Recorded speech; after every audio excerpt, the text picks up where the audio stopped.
ఇది చెరగని ప్రేమకు శ్రీకారం, ఇది మమతల మేడకు ప్రాకారం,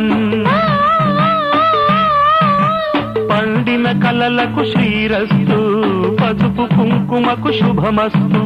కనివిని ఎరుగని అనురాగానికి కలకాలం వైభోగమస్తు, కలకాలం వైభోగమస్తు. ఇది చెరగని ప్రేమకు శ్రీకారం, ఇది మమతల మేడకు ప్రాకారం, పండిన కలలకు శ్రీరస్తు, పసుపు కుంకుమకు శుభ